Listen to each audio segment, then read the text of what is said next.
Hi friends, Lakshmi ವ್ಲಾಗ್ಸ್ಗೆ ಸ್ವಾಗತ. ನಾನಿವತ್ತು ಪಾಲಕ್ rice ಮಾಡಿದ್ದೀನಿ. ಇದು ತುಂಬ ಚೆನ್ನಾಗಾಗುತ್ತೆ, ಟೇಸ್ಟಿ ಕೂಡ ಆಗುತ್ತೆ. ಹಾಗೆ ಟಿಫಿನ್ ಬಾಕ್ಸ್ಗೆ ಮಕ್ಕಳಿಗೂ ಕೂಡ ತುಂಬಾ ಇಷ್ಟಪಟ್ಟು ತಿಂತಾರೆ. ಒಮ್ಮೆ ಟ್ರೈ ಮಾಡಿ ನೋಡಿ. ಇವಾಗ ಇದಕ್ಕೆ ಬೇಕಿರೋವಂಥ ಸಾಮಗ್ರಿಗಳನ್ನ ನೋಡ್ಕೊಂಡು ಬರೋಣ. 2 ದೊಡ್ಡದು ಈರುಳ್ಳಿ ತಗೊಂಡು ಸಣ್ಣದಾಗಿ ಹೆಚ್ಚಿಟ್ಕೊಂಡಿದ್ದೀನಿ. ಹಾಗೆ 2 ಮೀಡಿಯಮ್ ಸೈಜ್ ಟೊಮೊಟೊ, ಒಂದು ಸ್ವಲ್ಪ ಕೊತ್ತಂಬರಿ ಸೊಪ್ಪು, ಹಾಗೆ ಪಾಲಕ್ ಸೊಪ್ಪು ತೊಳೆದು ಹೆಚ್ಚಿಟ್ಕೊಂಡಿದ್ದೀನಿ ಸಣ್ಣದಾಗಿ. ಒಂದು 4-5 ಹಸಿರುಮೆಣಸಿನ್ಕಾಯಿ, ರುಚಿಗೆ ತಕ್ಕಷ್ಟು ಉಪ್ಪು, 1 ಟೇಬಲ್ ಸ್ಪೂನ್ ಧನಿಯಾ ಪುಡಿ, ಹಾಗೆ ಸ್ವಲ್ಪ ಅರಿಶಿನ ಪುಡಿ, ಏಲಕ್ಕಿ, ಲವಂಗ, ಸ್ಪೈಸಸ್ಸು, ಜೀರಿಗೆ, ಸಾಸಿವೆ, ಒಂದು 5 ಗಡ್ಡೆ ಬೆಳ್ಳುಳ್ಳಿ, ಒಂದು ಅರ್ಧ ಇಂಚು ಹಸಿ ಶುಂಠಿ, ಹಾಗೆ 2 ಪಲಾವ್ ಎಲೆ ತಗೊಂಡಿದ್ದೀನಿ. ಇವಾಗ ಸಣ್ಣ ಜಾರಿಗೆ ಪಾಲಕ್ ಸೊಪ್ಪು ಹಾಕ್ಕೊಳ್ತಿದ್ದೀನಿ. ಹಾಗೆ ಒಂದು ಸ್ವಲ್ಪ ಕೊತ್ತಂಬರಿ ಸೊಪ್ಪು.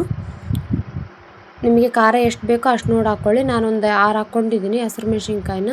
ನಿಮಗೆ ಖಾರ ಎಷ್ಟು ಬೇಕೋ ಅಷ್ಟು ನೋಡಿ ಹಾಕ್ಕೊಳ್ಳಿ.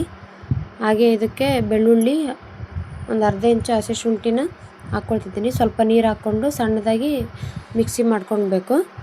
ಹಾಗೆ ಕುಕ್ಕರ್ನಲ್ಲಿ ಎಣ್ಣೆ ಕಾಯಕ್ಕೆ ಇಡಬೇಕು. ಜೀರಿಗೆ, ಸಾಸಿವೆ ಹಾಕಿ ಸ್ಪೈಸಸ್ ಹಾಕಬೇಕು. ಪಲಾವ್ ಎಲೆ, ಕರಿಬೇವು, ಹೆಚ್ಚಿಟ್ಕೊಂಡ್ರೆ ಈರುಳ್ಳಿ ಹಾಕ್ಕೊಳ್ಳಿ. ಹಾಕ್ಕೊಂಡು ಚೆನ್ನಾಗಿ ಕೈ ಆಡಿಸ್ಬೇಕು, ಈರುಳ್ಳಿ ಬಾಡೋವರೆಗೂ. ಹಾಗೆ ನನ್ನ ಚಾನಲ್ ಯಾರ್ಯಾರು ಮೊದಲನೇ ಸತಿ ನೋಡ್ತಿದ್ದೀರೋ ಲೈಕ್ ಮಾಡಿ, ಶೇರ್ ಮಾಡಿ, ಕಮೆಂಟ್ ಮಾಡಿ, ಹಾಗೆ ಸಪೋರ್ಟ್ ಮಾಡಿ. ವಿಡಿಯೋನ ಸ್ಕಿಪ್ ಮಾಡದೆ ನೋಡಿ. ಇವಾಗ ಚೆನ್ನಾಗೆಲ್ಲ ಕೈ ಮಿಕ್ಸ್ ಮಾಡ್ಕೊಳ್ಬೇಕು. ಈರುಳ್ಳಿನ ಎಣ್ಣೆಯಲ್ಲಿ ಬಾಡಿಸ್ಕೊಳ್ಬೇಕು.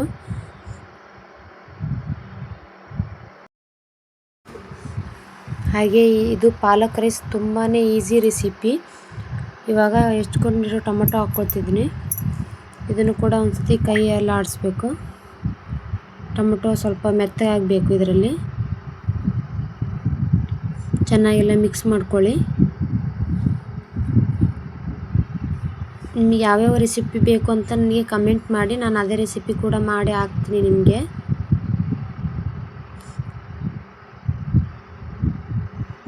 ಹಾಗೆ ಮಿಕ್ಸಿ ಮಾಡ್ಕೊಂಡಿರೋ ಪೇಸ್ಟನ್ನು ಇದಕ್ಕೆ ಹಾಕ್ಕೊಳ್ತಿದ್ದೀನಿ. ಇದಕ್ಕೆ ಸಣ್ಣದಾಗಿರಬೇಕು. ಹಾಕ್ಕೊಂಡು ಕೈ ಆಡಿಸ್ಬೇಕು. ಎಲ್ಲ ಚೆನ್ನಾಗಿ ಮಿಕ್ಸ್ ಆಗಬೇಕು.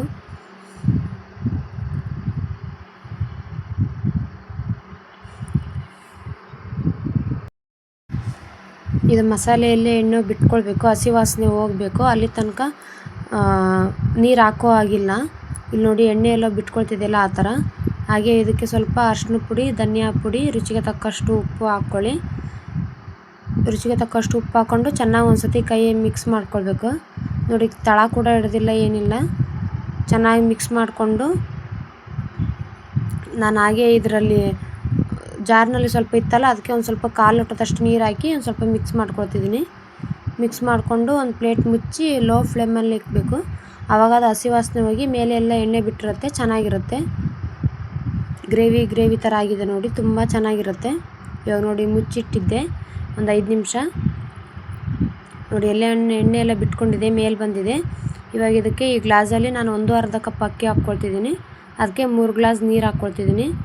ನೀವು ಒಂದೇ ಗ್ಲಾಸ್ ಅಕ್ಕಿ ಸಾಕಂದರೆ 2 ಕಪ್ ನೀರು ಹಾಕ್ಕೊಳ್ಳಿ. ನಾನಿವಾಗ 1/2 ಕಪ್ ಅಕ್ಕಿ ಹಾಕ್ಕೊಳ್ತಿದ್ದೀನಿ. ಅದಕ್ಕೋಸ್ಕರ 3 ಗ್ಲಾಸ್ ನೀರು ಹಾಕ್ಕೊಂಡಿದ್ದೀನಿ. ನಿಮಗೆ ಎಷ್ಟು ಬೇಕೋ ಅಷ್ಟು ನೀವು ಮಾಡ್ಕೊಳ್ಳಿ. ಹಾಗೆ ಇದನ್ನು ಕೈಯಲ್ಲಿ ಒಂದು ಸತಿ ಚೆನ್ನಾಗಿ ಮಿಕ್ಸ್ ಮಾಡ್ಕೊಳ್ಳಿ, ನೀರು ಹಾಕ್ಕೊಂಡಿದ್ಮೇಲೆ. ಯಾಕಂದರೆ ಮಸಾಲೆ ಎಲ್ಲ ನೀರಿನಲ್ಲಿ ಕೂಡಬೇಕಲ್ಲ, ಇಲ್ಲಾಂದರೆ ಅಲ್ಲೆಲ್ಲ ಆಗಿಬಿಡುತ್ತೆ. ಅದಾದಮೇಲೆ ಒಂದು ಪ್ಲೇಟ್ ಮುಚ್ಚಿಕ್ಕಿದ್ದೆ ಕುದಿಲಿಕ್ಕೆ. ಇವಾಗೆಲ್ಲ ಕುದಿ ಬಂದಿದೆ. ಇವಾಗಲೇ ನೋಡ್ಕೊಳ್ಳಿ, ಉಪ್ಪು ಕಮ್ಮಿ ಇದ್ದರೆ ಇವಾಗಲೇ ಉಪ್ಪು ಆ್ಯಡ್ ಮಾಡ್ಕೊಳ್ಳಿ. ಇವಾಗ ಅಕ್ಕಿ ಹಾಕ್ಕೊಳ್ತಿದ್ದೀನಿ. ಒಂದು ಕುದಿ ಬಂದಿದೆ. ಅಕ್ಕಿ ಹಾಕ್ಕೊಂಡು ಕೈಯಲ್ಲಿ ಚೆನ್ನಾಗಿ ಮಿಕ್ಸ್ ಮಾಡ್ಕೊಳ್ಬೇಕು. ನಾನು ಅಕ್ಕಿ ಹಾಕಿದ ಕೂಡಲೇ ಲಿಡ್ ಕ್ಲೋಸ್ ಮಾಡಲ್ಲ ಕುಕ್ಕರಿಂದು. ಯಾಕಂದರೆ ಅದೆಲ್ಲ ಮಸಾಲೆ ಎಲ್ಲ ಮೇಲೆ ಬಂದುಬಿಡುತ್ತೆ, ಕೆಳಗೆಲ್ಲ ಮಿಕ್ಸ್ ಆಗಿರಲ್ಲ ಚೆನ್ನಾಗಿ. ಅದಕ್ಕೋಸ್ಕರ ಒಂದು 1/4 ಭಾಗ ಹಂಗೆ ಕುದಿಯೋಕ್ಕೆ ಬಿಟ್ಟಿರ್ತೀನಿ. ಒಂದು 1/4 ಭಾಗ ಕುದ್ದಾದಮೇಲೆ ಆಮೇಲೆ ಕ್ಲೋಸ್ ಮಾಡ್ತೀನಿ. ಯಾಕಂದರೆ ಆಮೇಲೆ ಒಂದು ಮಿಕ್ಸ್ ಮಾಡಿ ನಾವು ಮುಚ್ಚಿದರೆ ಎಲ್ಲ ಕೆಳಗನೆಲ್ಲ ಮಸಾಲೆ ಇದಾಗ್ಬಿಟ್ಟು ಚೆನ್ನಾಗಿ ಮಿಕ್ಸ್ ಆಗಿರುತ್ತೆ. ಆವಾಗಲೇ ಮುಚ್ಚಿಬಿಟ್ರೆ ಮಸಾಲೆ ಎಲ್ಲ ಮೇಲೆ ಬಂದುಬಿಡುತ್ತೆ, ಕೆಳಗೆಲ್ಲ ಖಾಲಿ ರೈಸ್ ಆಗುತ್ತೆ. ಅದಕ್ಕೋಸ್ಕರ ನೀವು ಟ್ರೈ ಮಾಡಿ, ತುಂಬ ಚೆನ್ನಾಗಿರುತ್ತೆ ಟಿಪ್ಸು. ಇವಾಗ ಒಂದು ಕ್ಲೋಸ್ ಮಾಡಿ ಬಿಟ್ಟಿದ್ದೆ ನೋಡಿ. ಇವಾಗ ನೋಡಿ, ಚೆನ್ನಾಗಿ ಕುದೀತಾ ಇದೆ. ಒಂದು 1/4 ಅಕ್ಕಿ ಕುದ್ರೆ ಸಾಕು. ಇವಾಗ ನೋಡಿ, ಇನ್ಮೇಲೆ ಕ್ಲೋಸ್ ಮಾಡ್ತೀನಿ.